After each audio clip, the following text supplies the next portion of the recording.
So heavy on এই video তোমাদের third semester Bangla honours DSC 4 এর সাজেশন দিয়ে দেবো। সো তোমাদের সিলেবাসটা অ্যাকচুয়ালি অত্যন্ত বড়, সে ডিএসসি 3 হোক বা ডিএসসি 4। সো ওই সিলেবাসের ওপরে একটা কম্প্যাক্ট সাজেশনস দেওয়ার পরেও নর্মালি আমাকে কথা শুনতে হয়।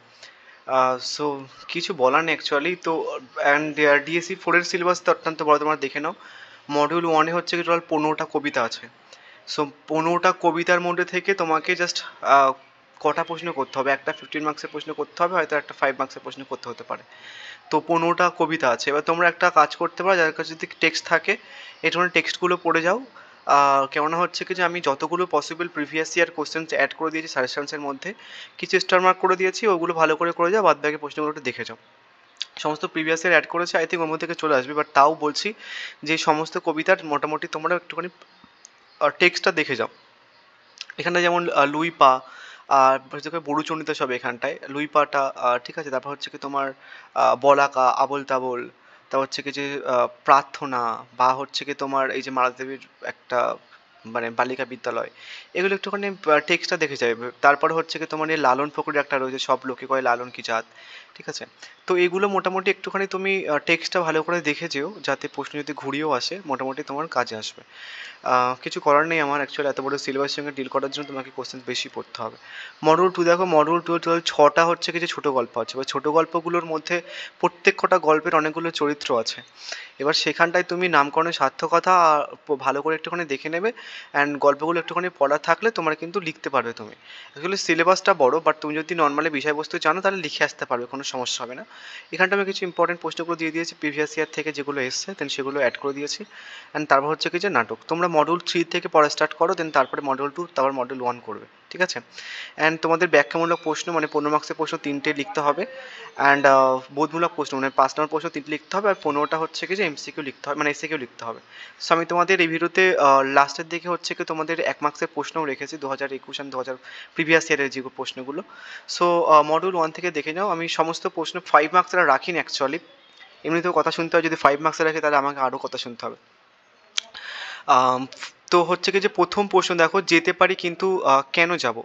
কবিতায় বাঁচার আনন্দ আলোচনা করো, ঠিক আছে। এটা বা প্রশ্নটা ঘুরে দিতে পারে যে মৃত্যুর অনিবার্যতাকে স্বীকার করেও আগামী জীবন পিপাসায় শক্তি চট্টোপাধ্যায়ের আলোচ্য কবিতার বিষয়বস্তু আলোচনা করো। তো শক্তি চট্টোপাধ্যায়ের যে মানে কবিতার বিষয়বস্তু আলোচনা করতে বলা হয়েছে, মানে যেতে পারি কিন্তু কেন যাব। একটা দেখো কবিতা তোমাদের রয়েছে, যেতে পারি কিন্তু কেন যাব, শক্তি চট্টোপাধ্যায়ের, ঠিক আছে। তোমরা কিন্তু ওই এই প্রশ্নটা ভালো করে পড়ো না, শোকে চলেছে দেখো, যেতে পারি কেন কেন যাবো, ঠিক আছে। শোকে চট্টোপাধ্যায়ের এখান থেকে প্রশ্ন আমি দিয়ে দিয়েছি, তো ওটা ভালো করে যাও। প্রিভিয়াস ইয়ারে এই প্রশ্নটা এইভাবে এসছে অ্যাকচুয়ালি, যেতে পারি কেন কেন যাবো, ঠিক আছে। নেক্সট হচ্ছে কি তোমার সুচেতনা, তুমি এক দ্রুত দ্বীপ এবং আবার দয়া ও করুণা বিদ্যাময়ী ও মূর্তিময়ী রমণীর সুচেতনা হলো প্রাণীর শক্তি এবং মনের শক্তি, আত্মার শক্তি। একটা লাইন, সুচেতনা কবিতার একটা লাইন এটা, এবং সেটাকে লাইন তুলে তোমাকে বলে দিতে পারে যে আলোচনা করো, ঠিক আছে। নেক্সট, লালন ফকিরের পাঠ্যপত্রী অবলম্বনে লালন ফকিরের সমন্বয়বাদী জীবন দর্শনের তাৎপর্য আলোচনা করো। এটাও কিন্তু ইম্পর্টেন্ট প্রশ্ন, মিস্টার মার্ক করিনি, বাট ইম্পর্টেন্ট প্রশ্ন। নেক্সট, কেবল আশার আশা ভবে আশা, আশা মাত্র হলো পদটির রচয়িতাকে, কেন মানে কেন পর্যায়ের পদ এবং পদটির কাব্য সৌন্দর্য বিচার করো, পদটির পদকর্তাকে এবং পদটি কোন পর্যায়ের, ঠিক আছে। নেক্সট হচ্ছে কি তোমার বলাকা কাব্যগ্রন্থের 36 সংখ্যক কবিতার সংখ্যার আগে ঝিলিমিলি ভাব সত্য লেখো। এবার ওগুলো যেগুলো তোমাদের বলেছি কিছুক্ষণ আগে পাস্ট অবধি, ওগুলো ইম্পর্টেন্ট, ওগুলো একটুখানি দেখে যেও। স্টার মার্ক পোস্টগুলো একটুখানি ভালো করে পড়ে যেও, ওগুলো দেখে যেও, ছেড়ো না, কারণ সিলেবাসটা অত্যন্ত বড়, কিছু করার নেই। চর্যাপদ একের মানে পদটির মর্মার্থ ও কাব্য সৌন্দর্য লেখো। নেক্সট, বাবরের প্রার্থনা কবিতায় কবি শঙ্খ ঘোষ এক ঐতিহাসিক কিংবদন্তির প্রচ্ছদে সমকালীন বেদনার থিম এক বাস্তবকে কিভাবে উপস্থিত করেছেন তা বিশ্লেষণ করো। প্রশ্নটা আরও দুভাবে আসতে পারে, একটুখানি দেখে নেবে, ঠিক আছে। নেক্সট প্রশ্ন, রবীন্দ্রনাথের সাধারণ মেয়ে কবিতায় সাধারণ মেয়েটির জীবন ইতিহাসের সাথে জয় গোস্বামীর মালতীবালা বলাকা বিদ্যালয় কবিতার প্রাণবঞ্চিতা মেয়েটির ইতিহাসে অদ্ভুত এক মানে সাদৃশ্য আছে, আলোচনা করো। সো আমি দুটো রবীন্দ্রনাথ ঠাকুর এবং জয় গোস্বামী দুটো কবিতাকে কম্বাইন করে দিয়ে দিয়েছি এখানটায়, ঠিক আছে। নেক্সট হচ্ছে কি তোমার ক্ষণিক প্রেম কিভাবে শাশ্বত স্মৃতির আধার হয়ে ওঠে, সুধীরেন্দ্র নাথের সারস্বতী কবিতা অবলম্বনে আলোচনা করো। কান্ডারি হুঁশিয়ার কবিতায় কবি নজরুলের দেশপ্রেমের পরিচয় দাও। নেক্সট, সই কেবা শুনাইল শ্যামনাথ শ্যামনাথ পত্রী পদকর্তা কে? পত্রীর কোন পর্যায়ে? এর সরলার্থ ও কাব্য সৌন্দর্য লেখো। নেক্সট, তোমার বাবরের প্রার্থনা কবিতায় অন্তরালে কবি শঙ্খ ঘোষ বর্তমান সমাজ জীবনের পিতা পুত্রের স্নেহের সম্পর্কের এক নবীকরণের পাঠ নেয়ার শিক্ষা দিয়েছেন, যুক্তি দাও। স্টার মার্ক প্রশ্ন হচ্ছে কি যে এটা একটা স্টার মার্ক, এটা একটা স্টার মার্ক, এটা এটা তাহলে কটা হলো? চারটে। অ্যান্ড হচ্ছে কি এটা একটা পাঁচটা, এটা হচ্ছে কি যে ছটার মধ্যে আই থিঙ্ক আশা করছি পেয়ে যাবে। বাট বাদ বাকি প্রশ্নগুলোও দেখেছেও, কারণ ওগুলোও কিন্তু ইম্পর্টেন্ট, অ্যান্ড যতগুলো ইম্পর্টেন্ট সেগুলো আমি রেখে দিয়েছি অ্যাকচুয়ালি তোমাদের সাজেশনসের মধ্যে। অ্যান্ড আশা করছি তোমরা 5 মার্কসের প্রশ্ন ওর মধ্যে থেকে পেয়ে যাবে, কোনো সমস্যা হবে না। বাট তোমাদের না 5 মার্কসের প্রশ্নগুলো অ্যাকচুয়ালি লাইন তুলে আসে, যেহেতু কবিতা এবার অনেকগুলো লাইন তুলে আসে। নোটসের মধ্যে যারা নিয়েছো দেখবে অনেকগুলো লাইন তুলে আমি দিয়ে দিয়েছি, তোমরা ওখান থেকে পেয়ে যাবে। নেক্সট, মডিউল টু অনেকগুলো ছোটো গল্প রয়েছে। নেক্সট হচ্ছে কিন্তু শাস্তি গল্পে মানব জীবনের বেদনার নেপথ্যে রবীন্দ্রনাথের প্রকৃতির যে পটভূমির রচনা করেছেন তা সার্থকতা নিরূপণ করো। বা বলতে পারো যে শাস্তি গল্পের নামকরণের সার্থকতা, বা ছোট গল্পে যে শাস্তি গল্প কতদূর সার্থক হয়েছে, বা বলতে পারো শাস্তি গল্পে তৎকালীন গ্রাম ও সমাজের যে ছবি ফুটেছে তার আলোচনা করো। এবং শাস্তি গল্প থেকে আরেকটা প্রশ্ন হয়, সেটা হচ্ছে কি তোমার চিদাম এবং চন্দনের যে চরিত্র সেটা দেয়। সো তুমি এটা ভালো করে পড়ে নেবে, যদি চরিত্র পড়তে চাও দেখবে যে এটা ডিসকাস করার সময় বা এটা আলোচনা করার সময় সিদাম বা চন্দনা চলে আসছে। তো তুমি ওটা থেকেও করতে পারো, একটা করে নিলে হয়ে যাবে শাস্তি থেকে, এটা না করলেও চলবে, একটু করে দেখে যেও তাও সিদাম আর একটা চরিত্রটা। নেক্সট প্রশ্ন হচ্ছে অভাগীর সর্বগল্প অবলম্বনে অভাগীর চরিত্র বিশ্লেষণ কর। মোস্ট ইম্পর্টেন্ট প্রশ্ন। আদাব গল্পের নামকরণের সার্থকতা বা মানবতার গল্প হিসেবে আদাব গল্পটি বর্ণনা করো। নেক্সট, অভাগী সর্বের নামকরণের সার্থকতা। ঠিক আছে, তো অভাগী সর্ব থেকে অভাগীর চরিত্র এবং নামকরণের সার্থকতা কিন্তু দুটো মোস্ট ইম্পর্টেন্ট প্রশ্ন। তো অভাগীর থেকে যদি দেয় তাহলে অভাগীর চরিত্র এবং নামকরণের সার্থকতা দেবে। আর কাঙালি চরিত্রটাও রয়েছে, বাট তোমরা এই দুটো প্রশ্ন একটুখানি ভালো করে দেখে যাবে। ঠিক আছে, স্টার মার্ক প্রশ্ন কোনটা? এটা একটা, এটা একটা, আর প্রথমেরটা, তিনটে হলো। নেক্সট হচ্ছে কি তোমার সতীনাথ ভাদুড়ির চরণদাস এমএলএ গল্পের চরণদাসের রাজনৈতিক দৃষ্টিভঙ্গি, এটাও কিন্তু ইম্পর্টেন্ট একটা প্রশ্ন, দেখে যাবে কিন্তু।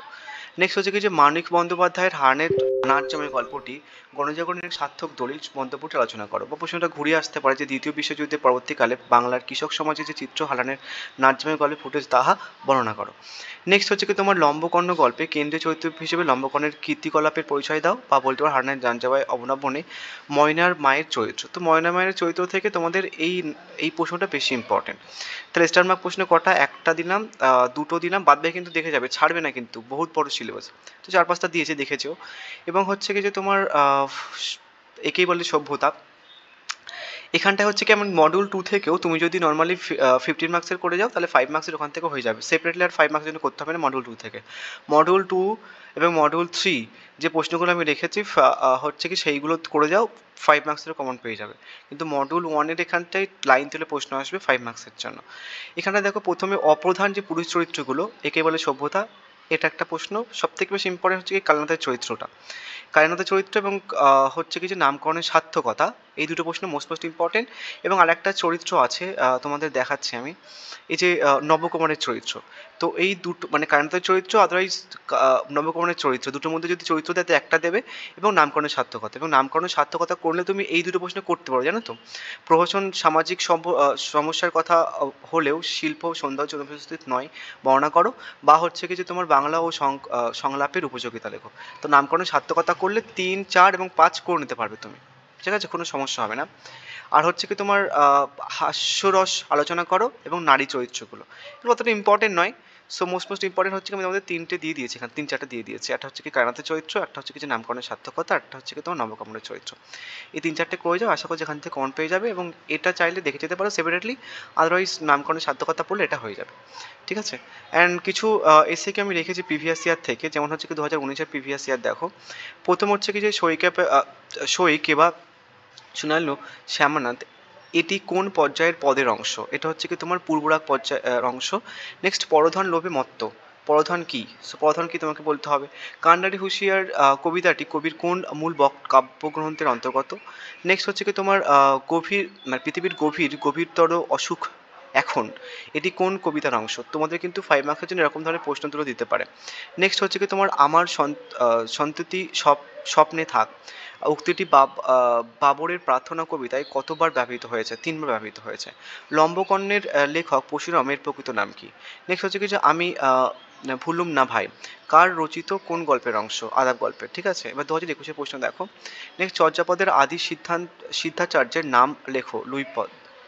নেক্সট হচ্ছে কি তোমার রবীন্দ্রনাথের বলাকা কবিতার কোন কাব্যগ্রন্থের অন্তর্গত হয়েছে? সেটা হচ্ছে কি তোমার বলাকা কাব্যগ্রন্থের অন্তর্গত। কান্ডারি শব্দের অর্থ কি? মাঝি। সুচেতনা কবিতার কোন কাব্যগ্রন্থের অন্তর্গত? বলবন্ত সেন। নেক্সট অভাগী সর্পের কোন নদীর কথা বলা হয়েছে? গরু নদীর কথা বলা হয়েছে। চন্দাস এমএলএ কে সাধারণ মানুষ কি নামে ডাকে? মাই লেজি। নেক্সট হচ্ছে কি তোমার পরের প্রশ্ন দেখে নাও। নেক্সট হচ্ছে কি তোমার চর্যাপদের 1 নং পদটির কোন রাগের অংশ? সেটা হচ্ছে কি তোমার পটমঞ্জরি রাগের অংশ। সো কিছু প্রিভিয়াস ইয়ার দিয়ে দিলাম। প্রিভিয়াস ইয়ার তোমরা যদি 50 মার্কস এগুলো করে নাও তাহলে এক্সএ কিউ আর করতে হয় না সেপারেটলি, বুঝা গেছে? So thank you.